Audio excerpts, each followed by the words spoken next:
मल्ल द्वादशी एवं भीम द्वादशी व्रत का विधान।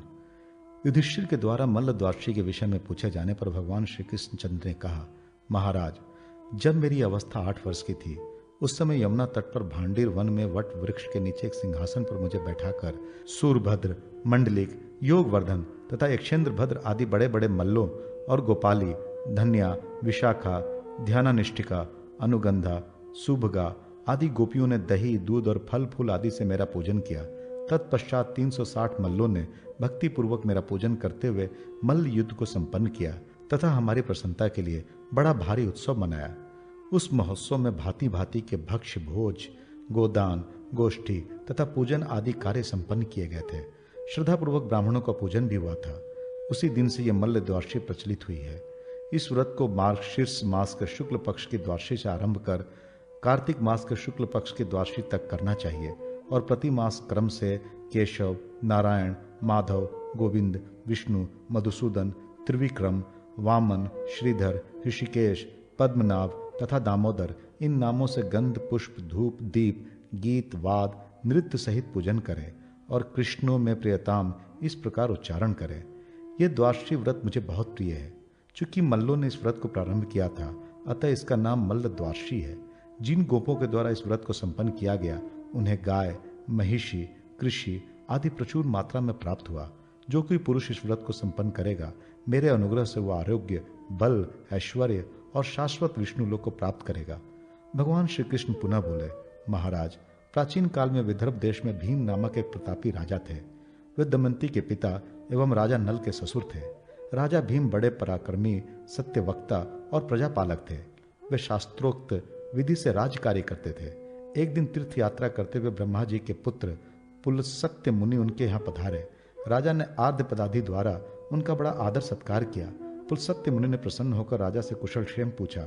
तब राजा ने अत्यंत विनयपूर्वक कहा, महाराज, जहाँ आप जैसे महानुभाव का आगमन हो, वहाँ सब कुशल ही होता है।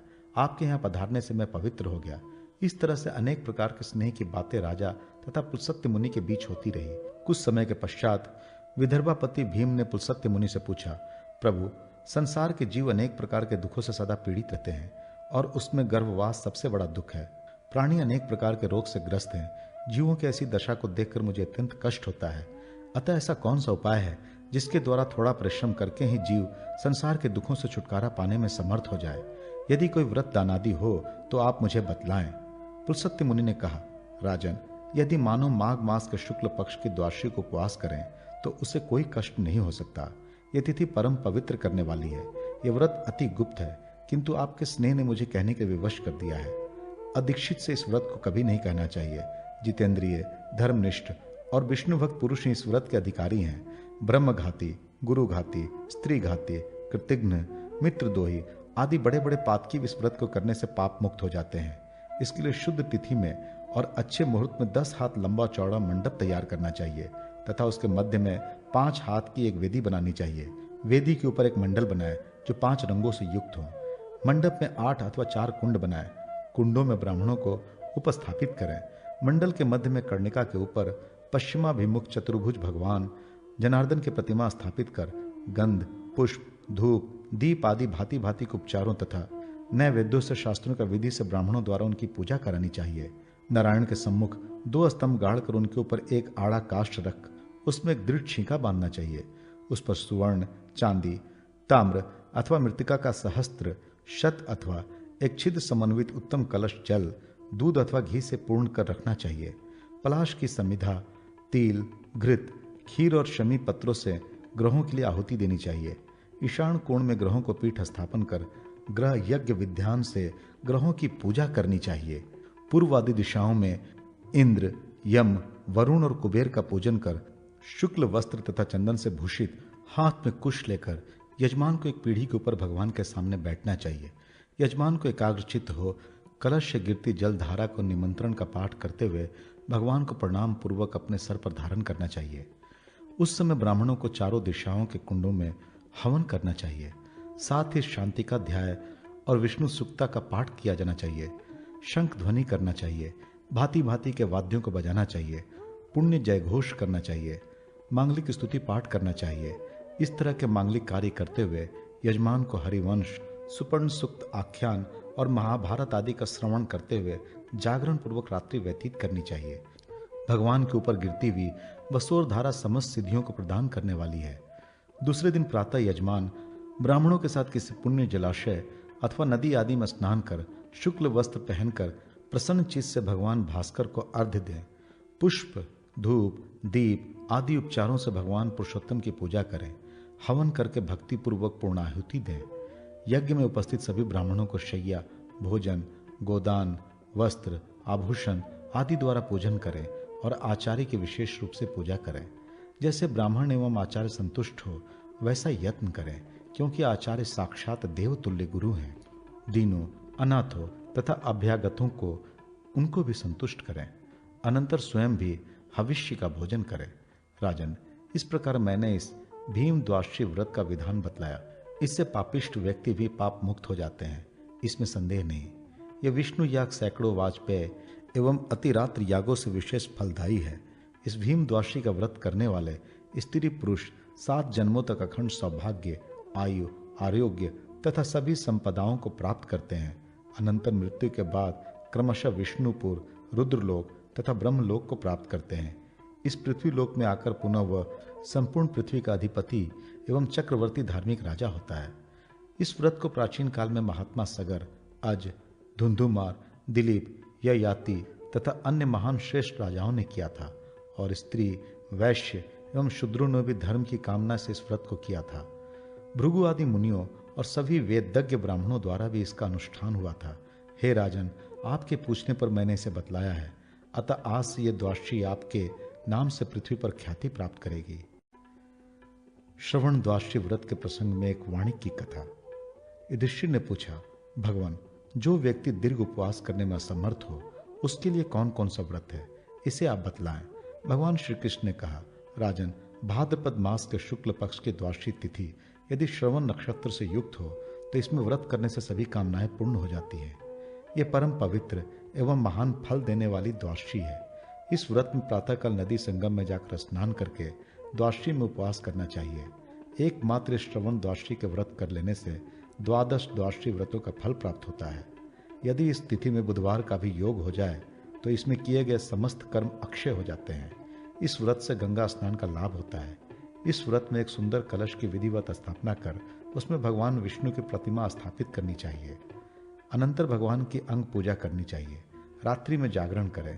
प्रभात काल में स्नान कर गरुड़ ध्वज की पूजा करें और पुष्पांजलि देकर प्रार्थना करें। अनंतर वेदज्ञ एवं पुराणज्ञ ब्राह्मणों की पूजा करें और प्रतिमा आदि सब पदार्थ प्रियंता में जनार्दन कहकर ब्राह्मण को निवेदित करें। श्री कृष्ण ने पुनः कहा, महाराज, इस व्रत के प्रसंग में एक प्राचीन आख्यान है, इसे आप सुने। दशान देश के पश्चिम भाग में संपूर्ण प्राणियों को भय देने वाला एक मरु देश है। वहां की भूमि की बालू निरंतर तपती रहती है। यत्र तत्र भयंकर सांप घूमते रहते हैं। वहां छाया बहुत कम है। वृक्षों में पत्ते कम रहते हैं। प्राणी प्राय मरे जैसे ही रहते हैं। शमी, खैर, पलाश, करील, पीलू आदि कटीले वृक्ष वहां है। वहां अन्न और जल बहुत कम मिलता है। वृक्षों के कोटरे में छोटे छोटे पक्षी प्यासे ही मर जाते हैं। वहां के प्यासे हरिण मरुभूमि में जल की इच्छा से दौड़ लगाते रहते हैं और जल न मिलने से मर जाते हैं। उस मरुस्थल में देववश एक वाणिक पहुंच गया। वो अपने साथियों से बिछुड़ गया था। उसने इधर उधर घूमते हुए भयंकर पिशाचों को वहां देखा।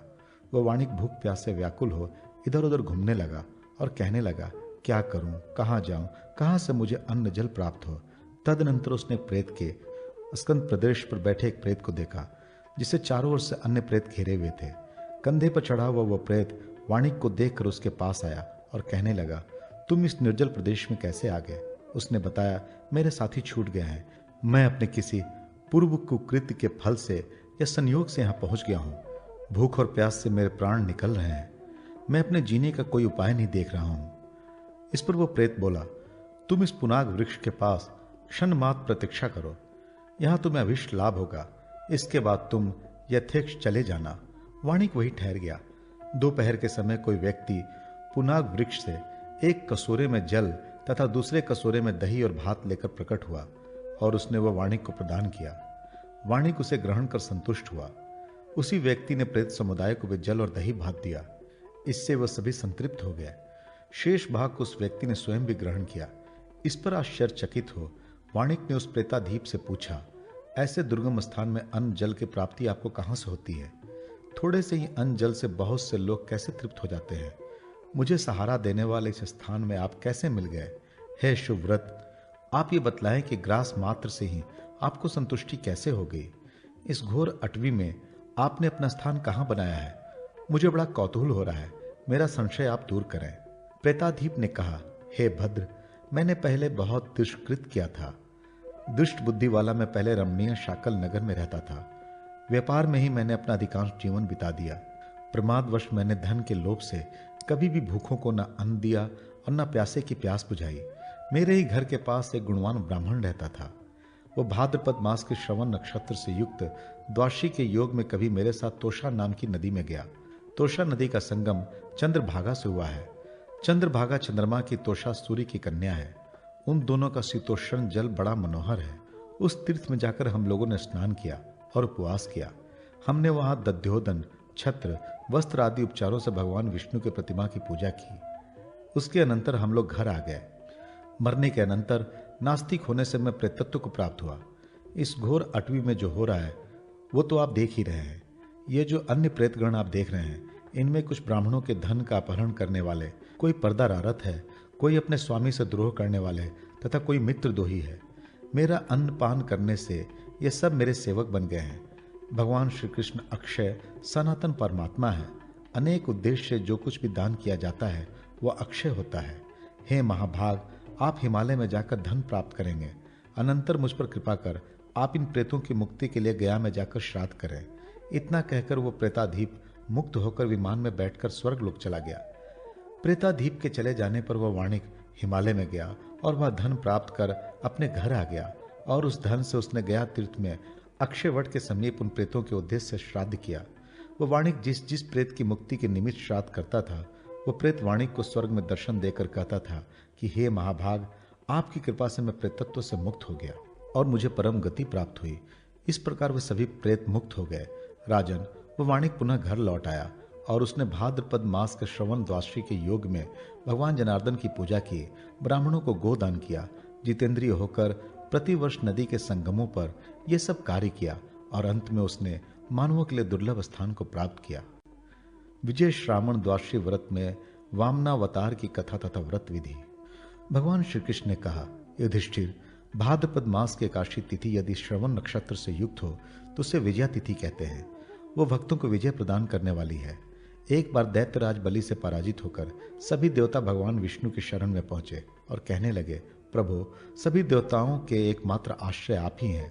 आप महान कष्ट से हमारा उद्धार कीजिए, इस दैत्य बलि का विनाश कीजिए। इस पर भगवान ने कहा, देवगणों, मैं ये जानता हूं कि विरोचन पुत्र बलि तीनों लोकों का कंटक बना हुआ है, पर उसने तपस्या द्वारा अपनी आत्मा की अपने में भावना कर ली है। वो शांत है, जितेंद्रिय है और मेरा भक्त है। उसके प्राण मुझ में ही लगे हैं। वो सत्य प्रतिज्ञ है। बहुत दिनों के बाद उसकी तपस्या का अंत होगा। जब मैं इसे अविनय संपन्न समझूंगा तब उसका अभिष्ट हरण कर लूंगा और आपको दे दूंगा। पुत्र की इच्छा से देव माता अदिति भी मेरे पास आई थी। देवताओं, मैं उनका भी कल्याण करूंगा। अवतार लेकर देवताओं का संरक्षण और असुरों का विनाश करूंगा। इसलिए आप लोग निश्चिंत होकर जाएं और समय की प्रतीक्षा करें। देवगण भगवान विष्णु का स्मरण करते हुए वापस आ गए। इधर अदिति भी भगवान विष्णु का ध्यान करती थी।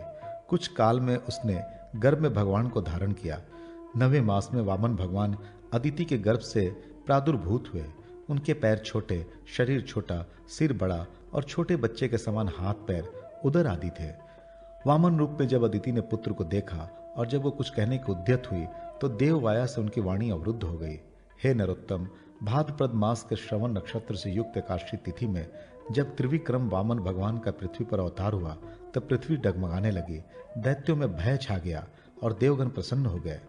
महामुनि कश्यप ने शिशु के जात कर्मादि संस्कार स्वयं ही किए। वामन भगवान दंड, मेखला, योग्योपवित्त, कमंडलु तथा छत्र धारण कर राजा बलि के यज्ञ स्थल में गए। उन्होंने बलि से कहा, यज्ञपते, मुझे 3 पग भूमि प्रदान करो। बलि ने कहा, मैंने दे दिया। उसी समय भगवान वामन ने अपना शरीर बढ़ाना प्रारंभ किया। भगवान ने अपना शरीर इतना विशाल बना लिया कि एक पग से संपूर्ण पृथ्वी लोक को नाप लिया तथा द्वितीय पग से ब्रह्मलोक को नाप लिया तीसरा पग रखने के लिए जब कोई स्थान न मिला तो देवगण, सिद्ध, ऋषि मुनि इस कृत्य को देखकर साधु साधु कहने लगे और भगवान की स्तुति करने लगे।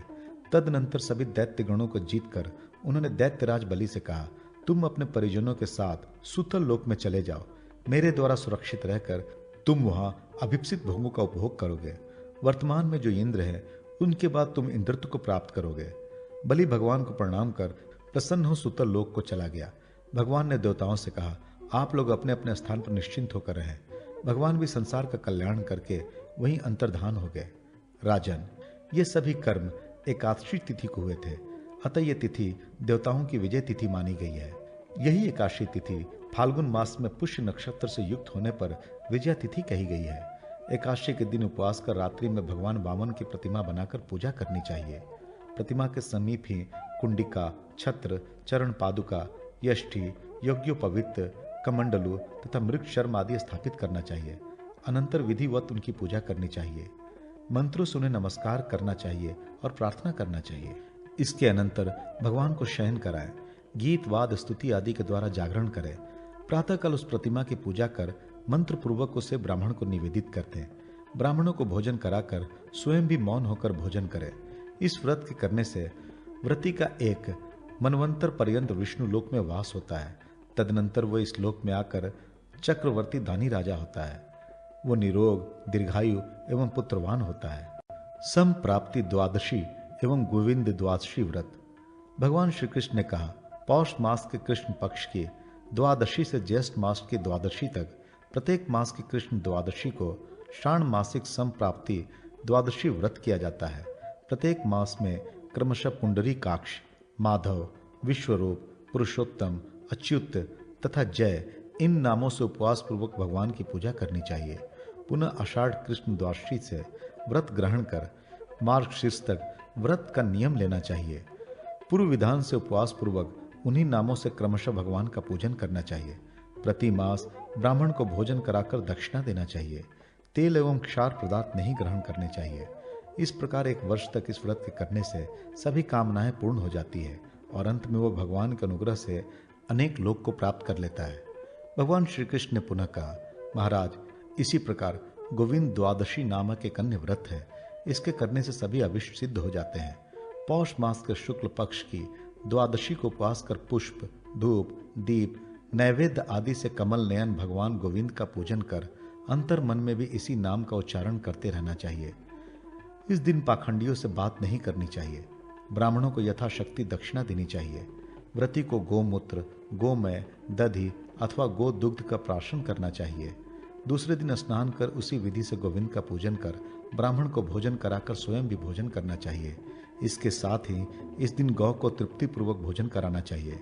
इसी प्रकार प्रति मास व्रत करते हुए वर्ष समाप्त होने पर भगवती लक्ष्मी के साथ सुवर्ण की भगवान गोविंद की प्रतिमा बनवाकर पुष्प, धूप, दीप, माला, नैवेद्य आदि से उनका पूजन कर स्वत्सा गौ सहित ब्राह्मणों को देना चाहिए।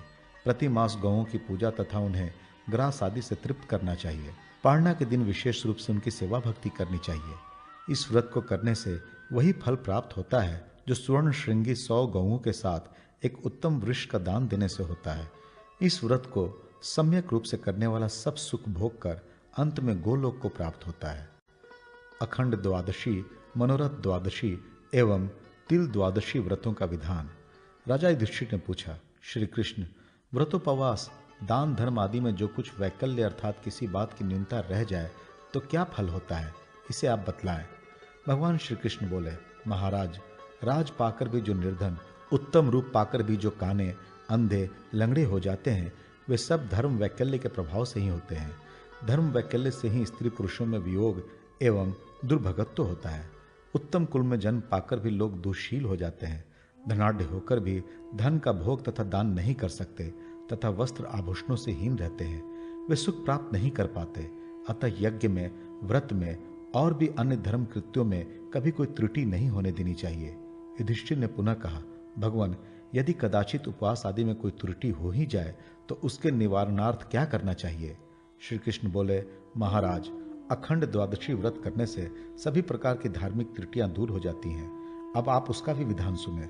मार्गशीर्ष मास के शुक्ल पक्ष की द्वादशी को स्नान कर जनार्दन भगवान का भक्ति पूर्वक पूजन कर उपवास रखना चाहिए और नारायण का सतत स्मरण करते रहना चाहिए। जितेंद्रिय पुरुष पंचगव्य मिश्रित जल से स्नान करके जौ और धान से भरा पात्र ब्राह्मण को दान करे और फिर भगवान से यह प्रार्थना करे, भगवान मुझसे 7 जन्मों में जो भी व्रत करने में न्यूनता हुई है वो सब आपके अनुग्रह से परिपूर्ण हो जाए। पुरुषोत्तम, जिस प्रकार आपसे यह सारा जगत परिपूर्ण है उसी प्रकार मेरे खंडित सभी व्रत पूर्ण हो जाए। इस व्रत में 4 महीने में व्रत की पालना करनी चाहिए। चैत्र आदि 4 मास के अनंतर दूसरी पालना कर सत्तु पात्र ब्राह्मण को देने का विधान है।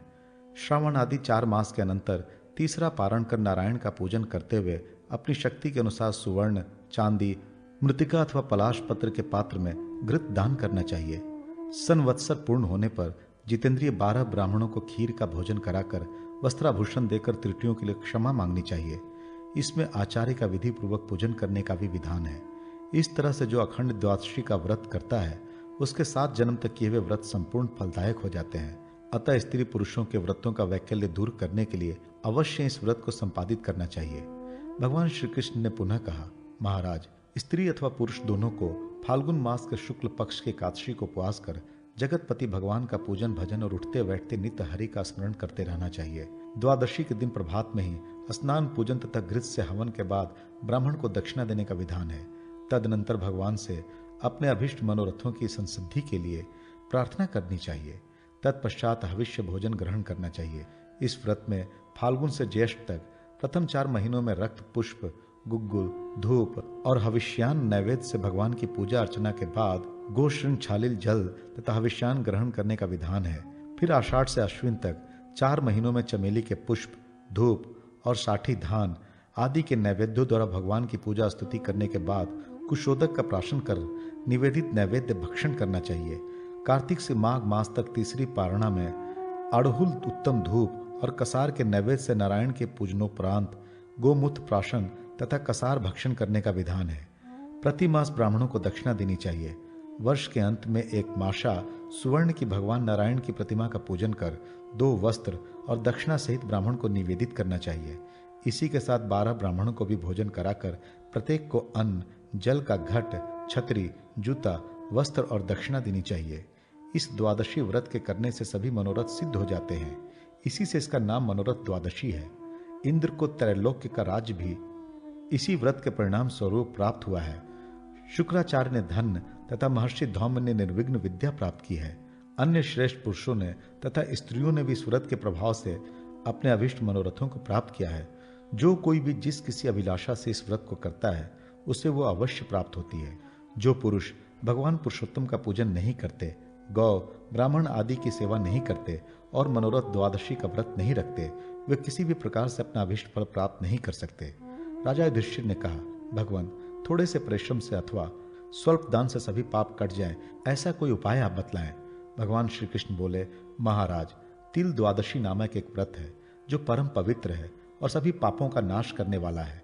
माघ मास के कृष्ण पक्ष की द्वादशी को जब मूल अथवा पूर्वाषाढ़ नक्षत्र प्राप्त हो तब उसके एक दिन पूर्व अर्थात एकादशी को उपवास रखकर व्रत ग्रहण करना चाहिए। द्वादशी को भगवान श्री कृष्ण का पूजन कर ब्राह्मण को कृष्ण तिलों का दान करना चाहिए।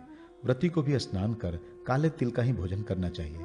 इस प्रकार 1 वर्ष तक प्रत्येक कृष्ण द्वादशी में व्रत कर अंत में तिलों से पूर्ण कृष्ण वर्ग के कुंभ, पकवान, छत्र, जूता, वस्त्र और दक्षिणा 12 ब्राह्मणों को देना चाहिए। उन तिलों के बोने से जितने तिल उत्पन्न होते हैं उतने वर्ष पर्यंत इस व्रत को करने वाला स्वर्ग में पूजित होता है और किसी जन्म में अंध, बधिर, कुष्ठी आदि नहीं होता है, सदा निरोग रहता है। इस तिल दान से बड़े बड़े पाप कट जाते हैं। इस व्रत में ना बहुत परिश्रम है और ना ही बहुत अधिक व्यय। इसमें तिलों से ही स्नान, तिल दान और तिल ही भोजन करने पर अवश्य सद्गति मिलती है। सुकृत द्वादशी के प्रसंग में शीरभद्र वैश्य की कथा। राजा युधिष्ठिर ने पूछा, श्री कृष्णचंद्र, ऐसा कौन सा कर्म है जिसके करने से सभी कष्ट दूर हो जाएं और कोई संताप भी ना हो? भगवान श्री कृष्ण ने कहा, महाराज, आपने जो पूछा है उस विषय में आख्यान का वर्णन करता हूं। पूर्व काल में विदिशा नगरी में शीरभद्र नामक एक वैश्य रहता था। वह पुत्र, पौत्र, कन्या, स्त्री आदि के भरण पोषण में ही लगा रहता था। फलस्वरूप स्वप्न में भी उसे परलोक की चिंता नहीं होती थी। वो न्याय अन्याय हर तरह के धन का ही उपार्जन करता, कभी दान, हवन, देव पूजन आदि कर्म का नाम भी नहीं लेता था। नित्य नैमित्तिक कर्मों का लोप उसने स्वयं कर लिया था। कुछ काल के अनंतर वह वैश्य मृत्यु को प्राप्त हुआ और विंध्यारण्य में यातना देह में प्रेत रूप से रहने लगा। एक दिन ग्रीष्म ऋतु में विपित नाम के वेद वेता ब्राह्मण ने उस प्रेत को देखा कि वह सूर्य किरणों से संतप्त नदी के बालू में लौट रहा है। उसके सब अंगों में छाले पड़ गए हैं, प्यास से कंठ सूख रहा है और जिह्वा लटक गई है। वह लंबी लंबी सांस ले रहा है। उसकी यह दशा देखकर ब्राह्मण को बड़ी दया आई और उसने उसका वृत्तांत पूछा। प्रेत कहने लगा, ब्राह्मण, मैं पूर्व जन्म में परलोक के लिए किसी प्रकार के कर्म न करने के कारण ही दग्ध हो रहा हूं। मैं निरंतर धन, घर, खेत, पुत्र, स्त्री आदि की चिंता में ही आसक्त रहता था और मैंने अपने वास्तविक हित का चिंतन कभी नहीं किया। इसी से यह कष्ट भोग रहा हूं।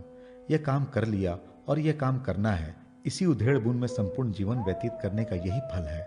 लोभ वश में शीत उष्ण सभी प्रकार के कष्टों को झेल रहा हूं। मैंने धर्म के लिए किंचित भी कष्ट नहीं झेला, उससे अब पछताता हूं। देवता, पितर, अतिथि आदि को मैंने कभी पूजन नहीं किया और यही कारण है कि अब मुझे अन्न जल तक नहीं मिल रहा है। अन्याय के द्वारा एकत्र किए गए धन का उपभोग दूसरे लोग कर रहे होंगे, ये सोच सोचकर मुझे चैन नहीं मिलता। मैंने कभी ब्राह्मणों का पूजन नहीं किया और ना ही कभी देवार्चन ही किया। फल स्वरूप मेरी ऐसी दशा हुई है।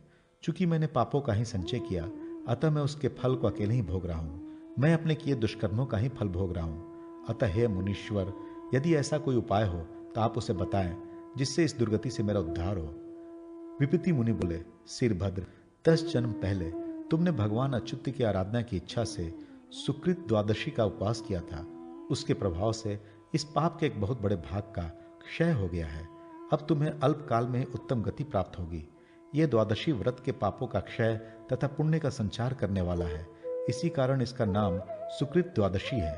इस तरह सिरभद्र को आश्वस्त कर विपुति मुनि अपने आश्रम को चले गए और सिरभद्र भी द्वादशी व्रत के फल स्वरूप थोड़े काल के अनंतर मोक्ष को प्राप्त हो गया। इतना कहकर श्री कृष्ण भगवान बोले, हे महाराज, ये उपवास का प्रभाव है कि इतना पाप थोड़े ही काल में क्षय हुआ। इसलिए मनुष्य को पुण्य के लिए सदा यत्न करना चाहिए और अपने कल्याण के लिए उपवास आदि करते रहना चाहिए।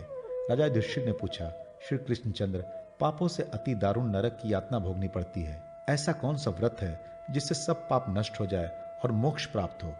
भगवान श्री कृष्ण बोले, महाराज, फाल्गुन मास के शुक्ल पक्ष की एकादशी को उपवास कर काम, क्रोध, लोभ, मोह, दंभ आदि का त्याग कर संसार की असारता की भावना करता हुआ ओम नमो नारायणाय इस अष्टाक्षर मंत्र का जप करना चाहिए और इसी भांति द्वादशी को भी भगवान मधुसूदन की पूजा आदि करनी चाहिए। प्रथम 4 मास के पारण में चांदी, तांबे अथवा मृतिका के पात्रों में यव भरकर ब्राह्मणों को देना चाहिए। आषाढ़ादि द्वितीय पारण में घृत पात्र देना चाहिए और कार्तिक आदि 4 मास में तिल पात्र ब्राह्मण को अर्पण करना चाहिए। भगवान की पूजा के अंतर उनके अनुग्रह की प्राप्ति के लिए प्रार्थना करनी चाहिए। तदनंतर भोजन करना चाहिए। वर्ष पूरा होने पर स्वर्ण की विष्णु प्रतिमा बनवाकर उसे पूजित कर वस्त्र, सुवर्ण, दक्षिणा सहित सवत्सा धेनु ब्राह्मणों को देना चाहिए। इस विधि से जो पुरुष अथवा स्त्री इस सुकृत द्वादशी का व्रत करता है वह कभी नरक को नहीं प्राप्त होता। नारायण के भक्त को कभी नरक की बाधा नहीं होती।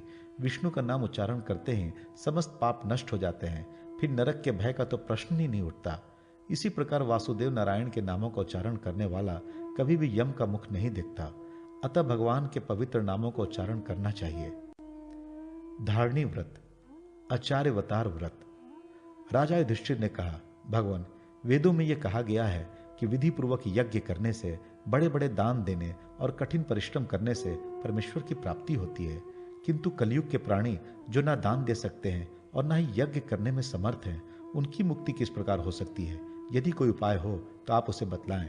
भगवान श्री कृष्ण बोले, राजन, मैं आपको एक रहस्यपूर्ण बात बतलाता हूं। प्रलय के समय जब धरणी जल में निमग्न होकर रसातल चली गई, तब उस समय धरणी देवी ने अपने उद्धार के लिए एक व्रत किया था। व्रत के प्रभाव से प्रसन्न होकर भगवान नारायण ने वाराह रूप धारण कर उसे पुनः अपने स्थान पर लाकर स्थापित कर दिया। उस व्रत का विधान इस प्रकार है। व्रती को मार्गशीर्ष मास के कृष्ण पक्ष की दशमी को प्रातःकाल नित्य स्नान आदि क्रियाओं को संपन्न कर देवार्चन एवं हवन आदि कर्म विधि पूर्वक करने चाहिए। उस दिन पवित्र अत्यल्प हविष्यान भोजन करना चाहिए। अनंतर पुनः 5 पग चलकर हाथ पांव धोकर पवित्र और क्षीर वृक्ष के 8 अंगुल के दातुन से दंत धावन कर आचमन करना चाहिए।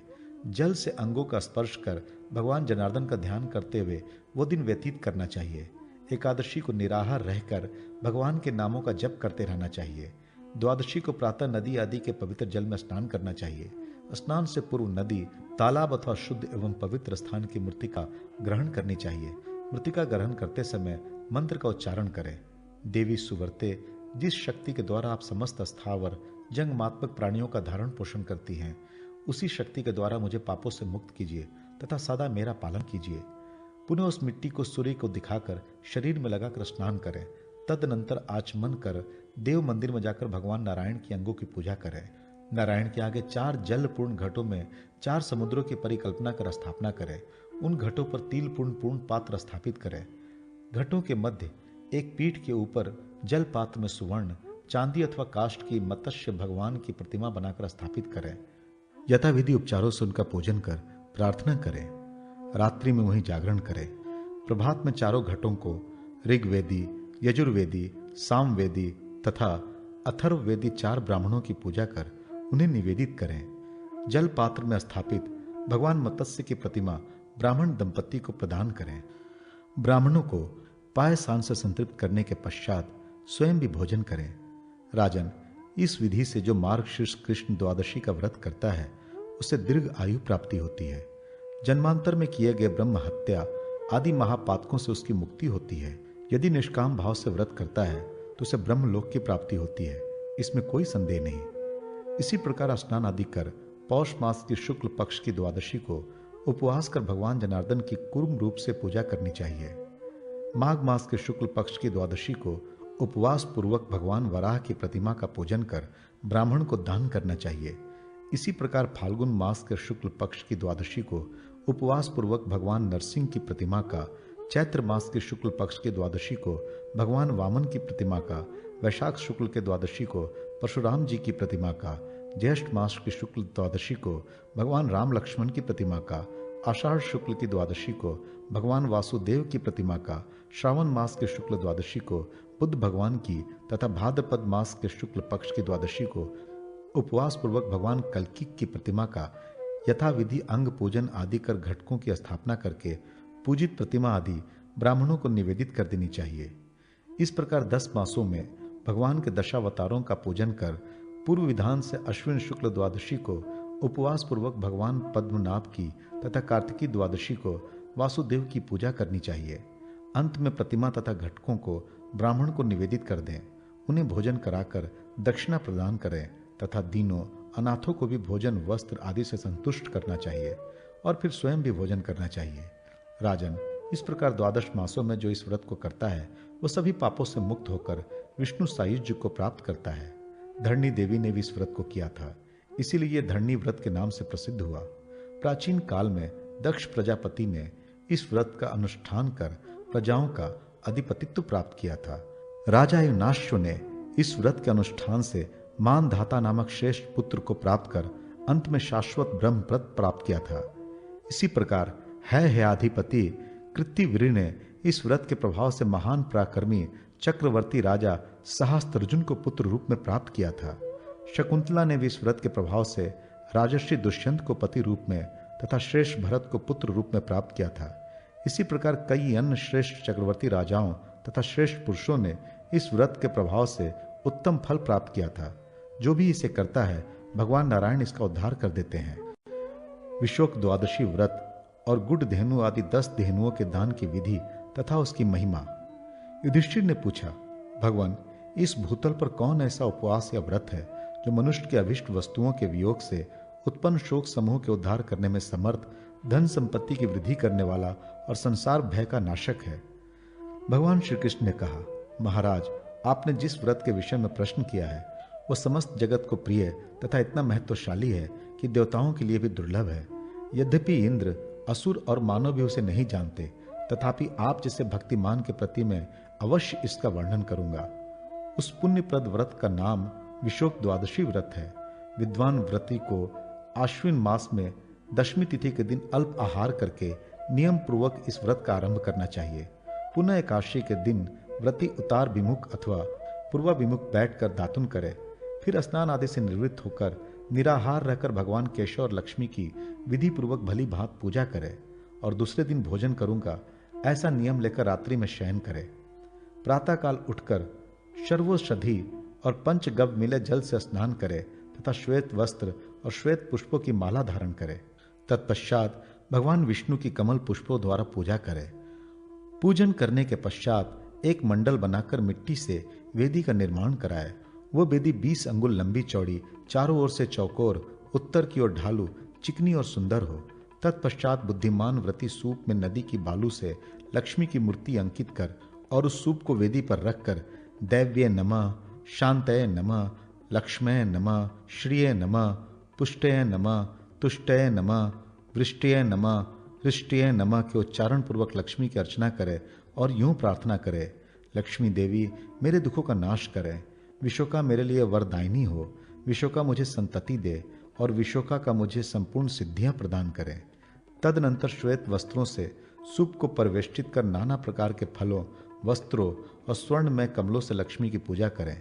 चतुर्वर्ती सभी रात्रियों में कुशोदक पान करें और सारी रात नृत्य गीत आदि का आयोजन कराए।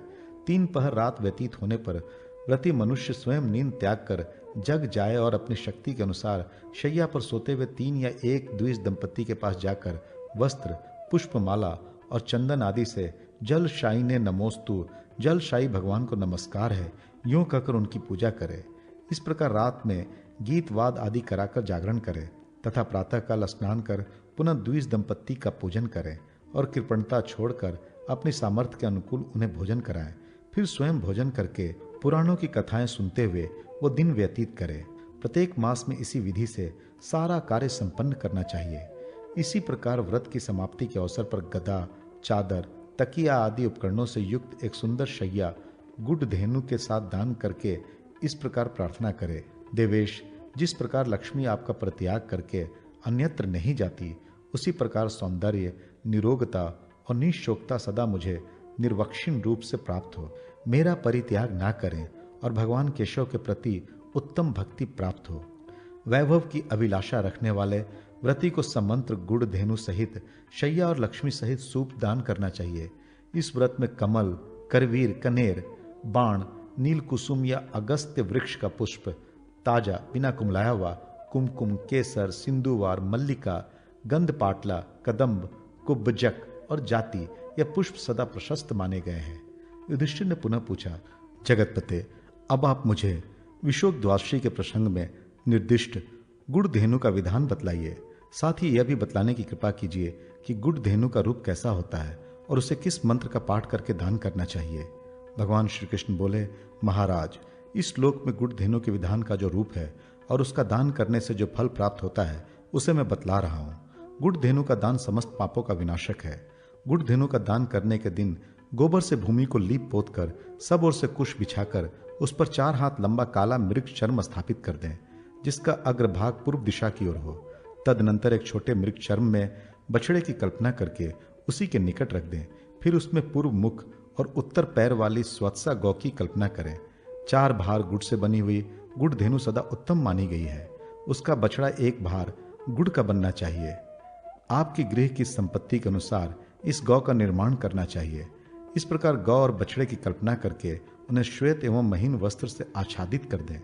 फिर घी से उनके मुख की, सीप से कानों की, गन्ने से पैरों की, श्वेत मोती से नेत्रों की, श्वेत सूत से नाड़ियों की, श्वेत कंबल से गल कंबल की, लाल रंग के चिन्ह से पीठ की, श्वेत रंग के मृग पुच्छक के बालों से रोएं की, मूंग से दोनों भौं की, मक्खन से दोनों स्तनों की, रेशम के धागों से पूंछ की, कांसा से दोहनी की, इंद्र नीलमणि से आंखों की तारकाओं की, स्वर्ण से सींग के आभूषणों की, चांदी से खुरों की और नाना प्रकार के फलों से नाशपूटों की रचना कर धूप, दीप आदि द्वारा उनकी अर्चना करने के पश्चात प्रार्थना करें।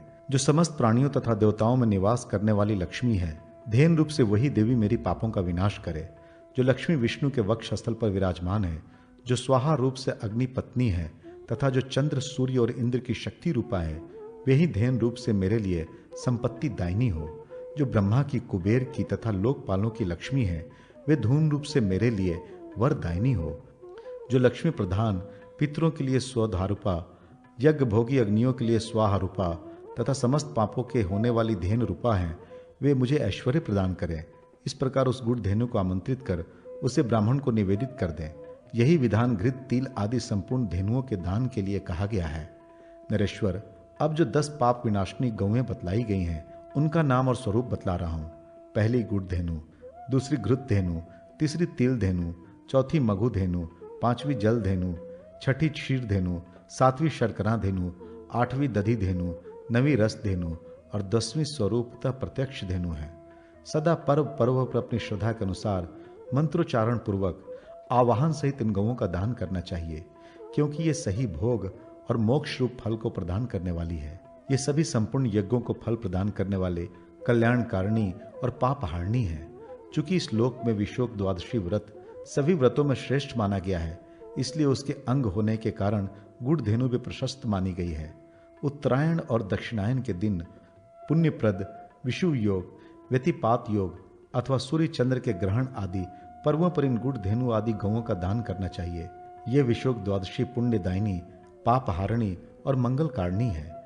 इसका व्रत करके मनुष्य विष्णु के परम पद को प्राप्त हो जाता है तथा इस लोक में सौभाग्य, निरोगता और दीर्घायु प्राप्त कर अंत में श्री हरि का स्मरण करता हुआ विष्णु लोक प्राप्त करता है। विभूति द्वादशी व्रत में राजा पुष्प वाहन की कथा। भगवान श्री कृष्ण ने कहा, महाराज, अब मैं भगवान विष्णु के विभूति द्वादशी नामक सर्वोत्तम व्रत का वर्णन कर रहा हूं, जो संपूर्ण देवगणों द्वारा अभिवंदित है। बुद्धिमान मनुष्य कार्तिक, वैशाख, मार्गशीर्ष, फाल्गुन अथवा आषाढ़ मास में शुक्ल पक्ष की दशमी तिथि को स्वल्पाहार कर सायंकालिक संध्योपासना से निवृत्त हो इस प्रकार का नियम ग्रहण करे। प्रभो, मैं एकादशी को निराहार रहकर भगवान जनार्दन की भली भांति अर्चना करूंगा और द्वादशी के दिन ब्राह्मण के साथ बैठकर भोजन करूंगा। केशव, मेरा ये नियम निर्विघ्नता पूर्वक पूर्ण हो जाए और फलदायक हो। फिर रात में ओम नमो नारायणाय मंत्र का जप करते हुए सो जाए। प्रातःकाल उठकर स्नान जप आदि करके पवित्र और श्वेत पुष्पों की माला एवं चंदन आदि से भगवान पुंडरीकाक्ष का पूजन करे। 1 वर्ष प्रति मास क्रमशः भगवान के 10 अवतारों तथा दत्तात्रेय और व्यास की स्वर्णमयी प्रतिमा का स्वर्ण निर्मित कमल के साथ दान करना चाहिए। उस समय छल, कपट, पाखंड आदि से दूर रहना चाहिए। राजन, इस प्रकार यथाशक्ति 12 द्वादशी व्रतों को समाप्त कर वर्ष के अंत में गुरु को लवण पर्वत के साथ साथ गौ सहित शय्या दान करना चाहिए। व्रती यदि संपत्तिशाली हो तो उसे वस्त्र, श्रृंगार, सामग्री और आभूषण आदि से गुरु की विधि पूर्वक पूजा कर ग्राम अथवा गृह के साथ साथ भूमिका दान करना चाहिए। साथ ही अपनी शक्ति के अनुसार अन्यान्य ब्राह्मणों को भी भोजन कराकर उन्हें वस्त्र, गोदान, रत्न समूह और धन राशियों द्वारा संतुष्ट करना चाहिए। स्वल्प धन वाला व्रती अपनी ही सामर्थ्य के अनुसार दान करे तथा जो व्रती परम निर्धन हो किंतु भगवान माधव के प्रति उसकी प्रगाढ़ निष्ठा हो तो उसे 3 वर्ष तक पुष्पार्चन की विधि से इस व्रत का पालन करना चाहिए। जो मनुष्य उपयुक्त विधि से विभूति द्वादशी व्रत का अनुष्ठान करता है वह स्वयं पाप से मुक्त होकर अपने 100 पीढ़ियों तक के पितरों को तार देता है। उसे 1 लाख जन्मों तक न तो शोक रूप फल का भागी होना पड़ता है, न व्याधि और दरिद्रता ही घेरती है तथा न बंधनों में ही पड़ना पड़ता है। वह प्रत्येक जन्म में विष्णु अथवा शिव का भक्त होता है। राजन, जब तक 108 सहस्त्र युग नहीं बीत जाते तब तक वह स्वर्ग लोक में निवास करता है और पुण्य क्षीण होने पर पुनः भूतल पर राजा होता है। भगवान श्री कृष्ण ने पुनः कहा, महाराज, बहुत पहले रथंतर कल्प में पुष्पवाहन नामक एक राजा हुआ था जो संपूर्ण लोकों में विख्यात तथा तेज में सूर्य के समान था। उसकी तपस्या से संतुष्ट होकर ब्रह्मा ने उसे एक सोने का कमल रूप विमान प्रदान किया था जिससे वह इच्छा अनुसार जहां कहीं भी आ जा सकता था। उसे पाकर उस समय राजा पुष्पवाहन अपने नगर एवं जनपद वासियों के साथ उस पर आरूढ़ होकर स्वेच्छानुसार देवलोक में तथा 7 द्वीपों में विचरण किया करता था। कल्प के आदि में पुष्कर निवासी उस पुष्पवाहन का 7वें द्वीप पर अधिकार था, इसलिए लोक में उसकी प्रतिष्ठा थी और आगे चलकर वह द्वीप पुष्कर द्वीप के नाम से कहा जाने लगा। चूंकि देवेश्वर ब्रह्मा ने इसे कमल रूप विमान प्रदान किया था, इसलिए देवता एवं दानव उसे पुष्पवाहन कहा करते थे। तपस्या के प्रभाव से ब्रह्मा द्वारा प्रदत्त कमल रूप विमान पर आरूढ़ होने पर उसके लिए त्रिलोकी में कोई भी स्थान अगम्य नहीं था। नरेंद्र, उसकी पत्नी का नाम लावण्यवती था। वह अनुपम सुंदरी थी तथा हजारों नारियों द्वारा चारों ओर से समादृत होती रहती थी। वह राजा को उसी प्रकार अत्यंत प्यारी थी जैसे शंकर जी को पार्वती जी परम प्रिय हैं। उनके 10,000 पुत्र थे जो परम धार्मिक और धनुर्धारियों में अग्रगण्य थे। अपनी इन सारी विभूतियों पर बारंबार विचार कर राजा पुष्पवाहन विस्मय विमुग्ध हो जाता था। एक बार प्रचिता के पुत्र मुनिवर वाल्मीकि राजा के यहाँ पधारे। उन्हें आया देखकर राजा ने उनसे इस प्रकार प्रश्न किया। राजा पुष्पवाहन ने पूछा, मुनिंद्र, किस कारण से मुझे ये देवों तथा मानवों द्वारा पूजनीय निर्मल विभूति तथा अपने सौंदर्य से समस्त देवांगनाओं को पराजित कर देने वाली सुंदरी भार्या प्राप्त हुई है? मेरे थोड़े से तप से संतुष्ट होकर ब्रह्मा ने मुझे ऐसा कमल गृह क्यों प्रदान किया, जिसमें आमत्य, हाथी, रथ समूह और जनपद वासियों सहित यदि 100 करोड़ राजा बैठ जाएं, तो भी वे जान नहीं पड़ते कि कहाँ चले गए। वो विमान तारागणों, लोकपालों तथा देवताओं के लिए भी अलक्षित सा रहता है। प्रचेतः मैंने, मेरी पुत्री ने अथवा मेरी भार्या ने पूर्व जन्मों में कौन सा ऐसा कर्म किया है जिसका प्रभाव आज दिखलाई पड़ रहा है, इसे आप बतलाएं। तदनंतर महर्षि वाल्मीकि राजा के इस आकस्मिक एवं अद्भुत प्रभावपूर्ण वृत्तांत को जन्मांतर से संबंधित जानकर इस प्रकार कहने लगे। राजन, तुम्हारा पूर्व जन्म अत्यंत भीषण व्याध के कुल में हुआ था। एक तो तुम उस कुल में पैदा हुए, फिर दिन रात पाप कर्म में भी निरत रहते थे। तुम्हारा शरीर भी कठोर, अंग संधि युक्त तथा बेडौल था। तुम्हारी त्वचा दुर्गंध युक्त थी और नख बहुत बढ़े हुए थे, उससे दुर्गंध निकलती थी और तुम बड़े कुरूप थे। उस जन्म में ना तो तुम्हारी कोई हितैषी मित्र था, न पुत्र और न भाई बंधु ही थे, न पिता माता और बहन ही थी। भूपाल, केवल तुम्हारी ये परम प्रियतमा पत्नी तुम्हारी अभिष्ट परमानुकूल संगनी थी। एक बार कभी भयंकर अनावृष्टि हुई, जिसके कारण अकाल पड़ गया।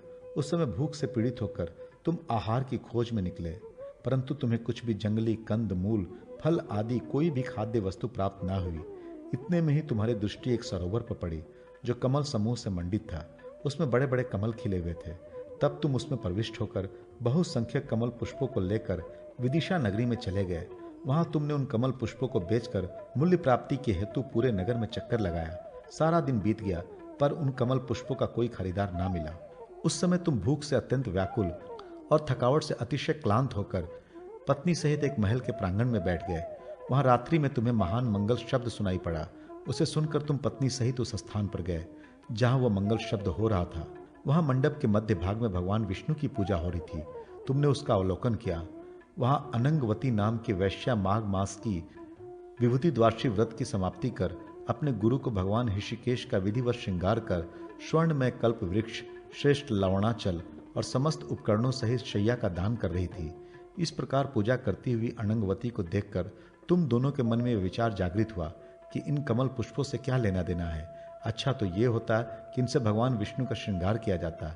नरेश्वर, उस समय तुम दोनों पति पत्नी के मन में ऐसी भक्ति उत्पन्न हुई और इसी अर्चा के प्रसंग में तुम्हारे उन पुष्पों से भगवान केशव और लवणाचल की अर्चना संपन्न हुई तथा शेष पुष्प समूहों से तुम दोनों ने शैया को भी सब ओर से सुसज्जित किया। तुम्हारी इस क्रिया से अनंगवती बहुत प्रसन्न हुई।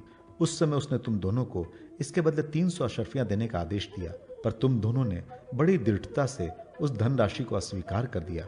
भूपते, तब अनंगवती ने तुम्हें भक्ष्य, भोज्य, लेह, चौष्य 4 प्रकार का अन्न लाकर दिया और कहा भोजन कीजिए, किंतु तुम दोनों ने उसका भी परित्याग कर दिया और कहा वरानने, हम लोग कल भोजन कर लेंगे। दृढ़ व्रते, हम दोनों जन्म से ही पाप परायण और कुकर्म करने वाले हैं, पर इस समय तुम्हारे उपवास के प्रसंग में हमें विशेष आनंद प्राप्त हो रहा है। उसी प्रसंग में तुम दोनों को धर्म का लेशांश प्राप्त हुआ और तुम दोनों ने रात भर जागरण भी किया था। दूसरे दिन प्रातःकाल अनंगवती ने भक्ति पूर्वक अपने गुरु को लवणाचल सहित शैया और अनेकों गांव प्रदान किए। उसी प्रकार उसने अन्य 12 ब्राह्मणों को भी सुवर्ण, वस्त्र, अलंकार आदि सहित 12 गौएं प्रदान की। तदनंतर सहृदय, मित्र, दीन, अंधे और दरिद्रों के साथ तुम लुब्धक दंपत्ति को भोजन कराया और विशेष आदर सत्कार के साथ तुम्हें विदा किया। राजन, वो सपत्निक लुब्धक तुम ही थे जो इस समय राजा राजेश्वर के रूप में उत्पन्न हुए। उस कमल समूह से भगवान केशव का पूजन होने के कारण तुम्हारे सारे पाप नष्ट हो गए तथा दृढ़ त्याग, तप एवं निर्लोभिता के कारण तुम्हें इस कमल मंदिर की भी प्राप्ति हुई। राजन, तुम्हारी उसी सात्विक भावना के महात्म्य से, तुम्हारे थोड़े से ही तप से ब्रह्म रूपी भगवान जनार्दन तथा लोकेश्वर ब्रह्मा भी संतुष्ट हुए हैं। इसी से तुम्हारा पुष्कर मंदिर स्वेच्छानुसार जहां कहीं भी जाने की शक्ति से युक्त है। वह अनंगवती वैश्या भी इस समय कामदेव की पत्नी रति के सौत रूप में उत्पन्न हुई है। यह इस समय प्रीति नाम से विख्यात है और समस्त लोकों में सबको आनंद प्रदान करती तथा संपूर्ण देवताओं द्वारा सत्कृत है। इसलिए राज राजेश्वर, तुम उस पुष्कर गृह को भूतल पर छोड़ दो और गंगा तट का आश्रय लेकर विभूति द्वादशी व्रत का अनुष्ठान करो, उससे तुम्हें निश्चय ही मोक्ष की प्राप्ति हो जाएगी। श्री कृष्ण ने कहा, महाराज, ऐसा कहकर प्रचिता मुनि वहीं अंतर्हित हो गए। तब राजा पुष्पवाहन ने मुनि के कथनानुसार सारा कार्य संपन्न किया। राजन, इस विभूति द्वादशी व्रत का अनुष्ठान करते समय अखंड व्रत का पालन करना आवश्यक है। जिस किसी भी प्रकार से हो सके 12 द्वादशियों व्रत कमल पुष्पों द्वारा संपन्न करना चाहिए। अनग, अपनी शक्ति के अनुसार ब्राह्मणों को दक्षिणा भी देने का विधान है। इसमें कृपणता नहीं करनी चाहिए, क्योंकि भक्ति से ही भगवान केशव प्रसन्न होते हैं। जो मनुष्य पापों को विदीर्ण करने वाला इस व्रत को पढ़ता या श्रवण करता है अथवा इसे करने के लिए सम्मति प्रदान करता है, वो भी 100 करोड़ वर्षों तक देवलोक में निवास करता है। मदन द्वादशी व्रत में मृदुगुणों का आख्यान। युधिष्ठिर ने कहा, भगवान, दैत्यों की जननी दिति ने जिस व्रत के करने से 49 मृदुगुणों को पुत्र रूप में प्राप्त किया था, अब मैं आपसे उस मदन द्वादशी व्रत के विषय में सुनना चाहता हूं। भगवान श्री कृष्ण बोले, महाराज, पूर्व काल में वशिष्ठ आदि महर्षियों ने दिति से जिस उत्तम मदन द्वादशी व्रत का वर्णन किया था, उसी को आप मुझसे विस्तार पूर्वक सुनिए। व्रतधारी को चाहिए कि वह चैत्र मास के शुक्ल पक्ष की द्वादशी तिथि को श्वेत चावलों से परिपूर्ण एवं छिद्र रहित एक घट स्थापित करे। उस पर श्वेत चंदन का अनुलेप लगा हो तथा वह श्वेत वस्त्र के 2 टुकड़ों से आच्छादित हो। उसके निकट विभिन्न प्रकार के ऋतु फल और गन्ने के टुकड़े रखे जाए। वह विविध प्रकार की खाद्य सामग्री से युक्त हो तथा उसमें यथाशक्ति स्वर्ण खंड भी डाला जाए। तत्पश्चात उसके ऊपर गुड़ से भरा हुआ तांबे का पात्र स्थापित करें। उसके ऊपर केले के पत्ते पर काम तथा उसके वाम भाग में शक्कर समन्वित रीति की स्थापना करें। फिर गंध, धूप आदि उपचारों से उनकी पूजा करें और गीत, वाद तथा भगवान विष्णु की कथा का आयोजन करें। प्रातःकाल वह घट ब्राह्मण को दान कर दें। पुनः भक्ति पूर्वक ब्राह्मणों को भोजन कराकर स्वयं भी नमक रहित भोजन करें और ब्राह्मणों को दक्षिणा देकर इस प्रकार उच्चारण करें, जो संपूर्ण प्राणियों के हृदय में स्थित रहकर आनंद नाम से कहे जाते हैं, वे काम रूपी भगवान जनार्दन मेरे इस अनुष्ठान से प्रसन्न हो। इस विधि से प्रत्येक मास में मदन द्वादशी व्रत का अनुष्ठान करना चाहिए। व्रती को चाहिए कि वह द्वादशी के दिन आमलक फल खाकर भूतल पर शयन करे और त्रयोदशी के दिन अविनाशी भगवान विष्णु का पूजन करें। 13वां महीना आने पर घृत धेनु सहित एवं समस्त सामग्रियों से संपन्न शैया कामदेव की स्वर्ण निर्मित प्रतिमा और श्वेत रंग की दुधारू गौ ब्राह्मणों को समर्पित करे। उस समय शक्ति के अनुसार वस्त्र एवं आभूषण आदि द्वारा सपत्नीक ब्राह्मण की पूजा करके उन्हें शैया और सुगंध आदि प्रदान करते हुए ऐसा कहना चाहिए, आप प्रसन्न हो। तत्पश्चात उस धर्मज्ञ व्रती को कामदेव के नामों का कीर्तन करते हुए गो दुख से बनी हुई हवि और श्वेत तिलों से हवन करना चाहिए। पुनः कृपणता छोड़कर ब्राह्मणों को भोजन कराना चाहिए और उन्हें यथाशक्ति गन्ना और पुष्पमाला प्रदान कर संतुष्ट करना चाहिए। जो इस विधि के अनुसार इस मदन द्वादशी व्रत का अनुष्ठान करता है, वह समस्त पापों से मुक्त होकर भगवान विष्णु की समता को प्राप्त हो जाता है तथा इस लोक में श्रेष्ठ पुत्रों को प्राप्त कर सौभाग्य फल का उपभोग करता है। दिति के इस व्रतानुष्ठान के प्रभाव से प्रभावित होकर महर्षि कश्यप उसके निकट पधारे और परम प्रसन्नता पूर्वक उन्होंने उसे पुनः रूप यौवन से संपूर्ण तरुण बना दिया तथा वर मांगने के लिए कहा। दिति ने कहा, पति देव, मैं आपसे एक ऐसे पुत्र का वरदान चाहती हूँ जो इंद्र का वध करने में समर्थ, अमित पराक्रमी और महान आत्मबल से संपन्न हो। यह सुनकर महर्षि कश्यप ने उससे कहा, ऐसा ही होगा। कश्यप ने पुनः उससे कहा, वरानने, 100 वर्षों तक तुम्हें इसी तपोवन में रहना है और अपने गर्भ की रक्षा के लिए प्रयत्न करना है। वर वर्णनी, गर्भिणी स्त्री को संध्या काल में भोजन नहीं करना चाहिए। उसे ना तो कभी वृक्ष के मूल पर बैठना चाहिए, ना उसके निकट ही जाना चाहिए। वह घर की सामग्री, मूसल, ओखली आदि पर ना बैठे, जल में घुसकर स्नान ना करे, सुनसान घर में ना जाए, लोगों के साथ वाद विवाद ना करे और शरीर को तोड़े मड़ोड़े नहीं। वह बाल खोल कर ना बैठे, कभी अपवित्र ना रहे, उत्तर दिशा में सिरहाना करके एवं कहीं भी नीचे सर करके ना सोए, न नंगी होकर रहे, न उद्विग्न चित्त रहे, न कभी भीगे चरणों से शयन करे, अमंगल सूचक वाणी ना बोले, अधिक जोर से हंसे नहीं, नित्य मांगलिक कार्यों में तत्पर रहकर गुरुजनों की सेवा करे और आयुर्वेद द्वारा गर्भिणी के स्वास्थ्य के लिए उपयुक्त बतलाई गई संपूर्ण औषधियों से युक्त गुनगुने गर्म जल से स्नान करे, बुरी स्त्रियों से बातचीत ना करे, कपड़े से हवा ना ले, मृत वत्सा स्त्री के साथ ना बैठे, दूसरे के घर में ना जाए, जल्दी जल्दी ना चले, महानदियों को पार ना करे, भयंकर विभत्स दृश्य ना देखे, अजीर्ण भोजन ना करे, कठिन व्यायाम आदि ना करे, औषधियों द्वारा गर्भ की रक्षा करती रहे, हृदय में मात्सर्य भावना रखे। जो गर्भिणी स्त्री विशेष रूप से इन नियमों का पालन करती है, उसका उस गर्भ से जो पुत्र उत्पन्न होता है वो शीलवान एवं दीर्घायु होता है। इन नियमों का पालन ना करने पर निसंदेह गर्भपात की आशंका बनी रहती है। प्रिय, इसलिए तुम इन नियमों का पालन करके अपने गर्भ की रक्षा का प्रयत्न करो, तुम्हारा कल्याण हो। अब मैं जा रहा हूं। दिति के द्वारा पति की आज्ञा स्वीकार कर लेने पर महर्षि कश्यप वहीं अंतर्धान हो गए। तब दिति नियमों का पालन करते हुए समय व्यतीत करने लगी। कालांतर में दिति को 49 पुत्र मरुदगण प्राप्त हुए। राजन, इस प्रकार से जो भी नारी इस मदन द्वादशी व्रत का अनुष्ठान करेगी, वो पुत्र प्राप्त कर पति के सुख को प्राप्त करेगी। अबाधक व्रत एवं दौर्भाग्य दौर्गंध्य नाशक व्रत का महात्म्य। राजा युधिष्ठिर ने पूछा, भगवान, जन शून्य घोर वन में, समुद्र तरण में, संग्राम में, चोर आदि के भय से व्याकुल मनुष्य किस देवता का स्मरण करे जिससे उस संकट के समय उसकी रक्षा हो सके, यह बताएं। भगवान श्री कृष्ण ने कहा, महाराज, सर्वमंगला भगवती श्री दुर्गा देवी का स्मरण करने पर पुरुष कभी भी दुख और भय को प्राप्त नहीं होता। भारत, जब मैं और बलदेव जी अपने गुरु संदीपनी मुनि के यहाँ सब विद्या पढ़ चुके तो उस समय हमने गुरु दक्षिणा के लिए गुरु जी से प्रार्थना की। तब गुरु जी ने हमारा दिव्य प्रभाव जानकर यही कहा, प्रभु, मेरा पुत्र प्रभाग क्षेत्र में गया था, वहां उसे समुद्र में किसी प्राणी ने मार दिया। उसी पुत्र को गुरु दक्षिणा के रूप में मुझे प्राप्त कराओ। तब हम यमलोक में गए और वहां से गुरु पुत्र को लेकर गुरु जी के समीप आए और गुरु दक्षिणा के रूप में उन्हें उनका पुत्र समर्पित कर दिया। तदनंतर गुरु को प्रणाम कर जब हम चलने लगे तब गुरु जी ने कहा, पुत्रों, इस स्थान में तुम अपने चरणों का चिन्ह बना दो। हमने भी गुरु की आज्ञा के अनुसार वैसा ही किया। फिर हम वापस घर आ गए। उसी दिन से बलराम जी के दक्षिण पाद का, मध्य में सर्वमंगला का और मेरे वाम चरण चिन्ह का पुत्र प्राप्ति की कामना से अथवा अपनी इच्छाओं की पूर्ति के लिए सभी वहां पूजन करते हैं। प्रत्येक मास को शुक्ल पक्ष की त्रयोदशी को एक भुक्त नक्त व्रत अथवा उपवास रहकर मृतिका अथवा स्वर्ण की इनकी प्रतिमा बना करके गंध, पुष्प, धूप, दीप, नैवेद्य, मधु आदि से जो स्त्री अथवा पुरुष पूजन करता है वो संपूर्ण पापों से मुक्त हो स्वर्ग में निवास करता है।